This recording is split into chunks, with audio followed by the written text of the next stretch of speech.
Hey, what's up, everybody? Obviously, it's a huge day for me as a big Jet fan. Uh, obviously, the big news of the day: Aaron Rodgers finally a Jet. Like it hasn't taken long enough. I thought it felt like a deal was imminent a month ago, and then I mean, this trade took so long that it went away for a little bit. That's how long this trade took. But overall, I'd have to say I'm happy about it. It actually, I thought it would last until Thursday. So I guess I wasn't too far off. Only 3 days before the draft, so I wasn't too far off. But I guess they came to a deal a little quicker than I expected. Anyway, I think it's a really good move. I think it's a great move for the Jets. We all kind of knew it was going to happen, unless another team somehow came. I mean, I was getting a little nervous because there were talks about the Niners and getting Rodgers, offering a better deal, but I never actually thought that was going to happen, and it didn't seem very clear that Rodgers wanted to go there. Um, I will just as a sports fan, this is like one of the happiest days of my life. Like from a sports perspective, I mean, I don't think I've ever been this excited about something that one of my teams has done. I mean, of all acquisitions that have happened, this is the best one that I've experienced. This is the only time in my lifetime that one of my teams has, and we've seen it a lot in sports with teams doing total 180s from complete irrelevance to title contenders. We've seen that plenty of times, uh, but I've never experienced it, or the opposite. But I've never experienced it myself.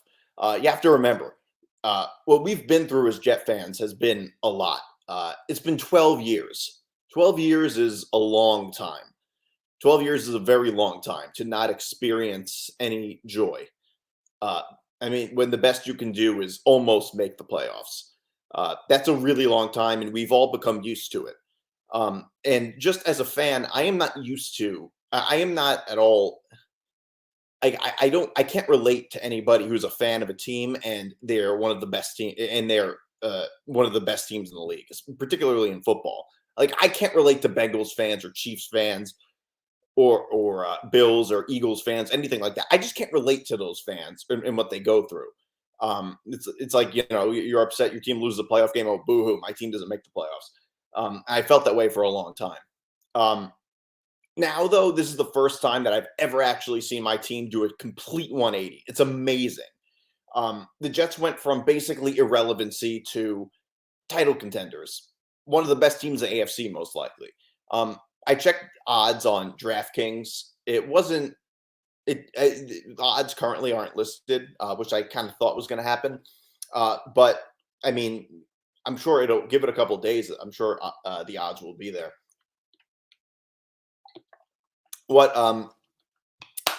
overall though, just in terms of what they actually gave up in terms of value, yeah, it was good. I mean, it's not like the Jets waited around for nothing. I think I mean, could they have gotten a better deal? Maybe. I don't know. But I don't think this deal is anything to sneeze at. I'd say the Jets easily win this trade.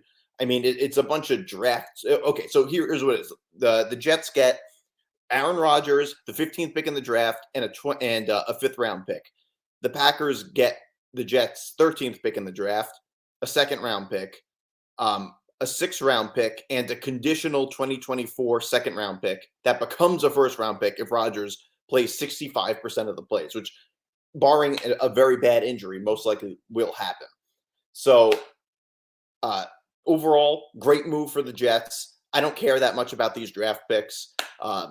It's very unlikely that any of these will, other than maybe maybe one of the first round picks, but it's very unlikely that the Jets actually gave up much of their future. I mean, it goes to prove the naysayers wrong. By the way, it proves the naysayers wrong. So many people were talking about how, if the Jets were to get Rodgers, they would have to just trade away their whole future. We know that's not true. We know that's obviously not true because that's not what happened. They were able to get Rodgers because they had a lot of leverage, a lot more leverage than people really were willing to realize. So I can't get mad at this move. It's as good. It's probably the best they could have done. It's not like they just folded right away just because they wanted Rodgers. They didn't do that. They didn't.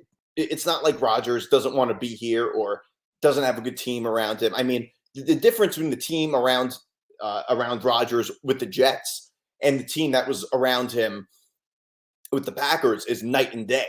I mean, you could argue like around last year that outside of the quarterback, I know I like to play this game sometimes, that outside of the quarterback, the Packers had arguably the worst team in football outside of the quarterback, and the Jets had arguably the best team in football outside of the quarterback. So, I mean, just the support system is night and day. I don't know if Nathaniel Hackett had anything to do with it, although the Jets figured that probably couldn't hurt. And just when you look at all the good young players the Jets have, you look at when you look at all the good young players like Breece Hall, Garrett Wilson, and like Rodgers has so many weapons at his disposal, and it obviously like I don't given that the team around him is so good. I don't even necessarily think Rodgers. I mean, you could still argue Rodgers is past his prime, and I still think the Jets have a really good chance. I mean, he is past his prime, but my point is he doesn't even have to play as good as he once did, and the Jets still have a really good chance. I mean, Peyton Manning won a Super Bowl with the Broncos. He was terrible. What mattered was he was still a Hall of Fame quarterback. He still had a lot of experience, and he had a great team around him. And the same thing could happen with Rodgers. And by the way, I anticipate him being much better than Peyton Manning was that year. So obviously, this is just an amazing day for us. It's an amazing day for us as a team. It's just the first time I've ever experienced a team go from one of my teams going from most likely not making the playoffs to Super Bowl contenders. And they are Super Bowl contenders. I mean, make no mistake about it. They're Super Bowl contenders. I mean, they have one of the best quarterbacks ever now. I'm not saying they're the favorite to win the Super Bowl. But I mean, check the odds in a couple of days check the Vegas odds. I'm sure you'll find something. I'm sure the odds are going to be much higher than they once were. For the first time, I mean, the Jets should be. I'm not saying they definitely will be, but they should be the number one team in New York now. I mean, which feels crazy. So after just a bunch of horrible seasons that, at the very best, were like for the past 12 years, every season at the very best has been mediocre. At the very best. We've had a couple of good starts, but that was it. I mean, this is like the real deal. We can actually win now. This is the best acquisition-wise. This is the best experience that one of my teams has had. So I'm just super excited about this. So I still feel like I'm in a little bit of disbelief, to be honest. I'm also a little more nervous about the season, to be honest. A little bit more nervous. The spotlight's on us. It's going to be like a soap opera.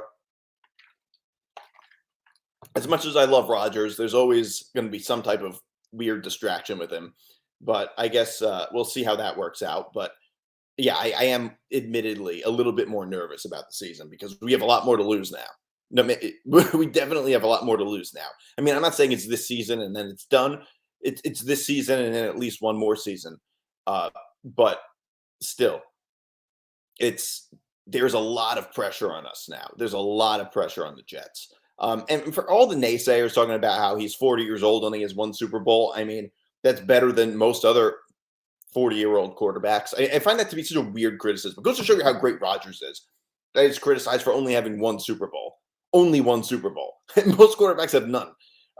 So that's a really stupid comparison. It's a really dumb argument, I think. I mean, by the way, I'd rather have a guy with one Super Bowl than no Super Bowls. Like, I don't know. People said the same thing about Peyton Manning. And now that criticism has totally subsided because he won a second Super Bowl. Like, the difference between 1 and 2 Super Bowls is so different in terms of legacy. So anyway, if the Jets could win one Super Bowl in my lifetime, I would be happy. I would be happy. Most Jet fans alive today were either not alive for the '69 Super Bowl or were too young to remember it. So the vast majority of Jet fans have zero experience winning anything. And it's, I mean, our lives have changed so much since the last time they were in the playoffs. Like I feel like I can't even relate to it anymore. So just having an NFL team in the playoffs. I mean, we've come close a few times, but we never made it since the 2011 the 2010 season. So anyway, I'm super excited about it. I'm sure most Jet fans are. Peace out.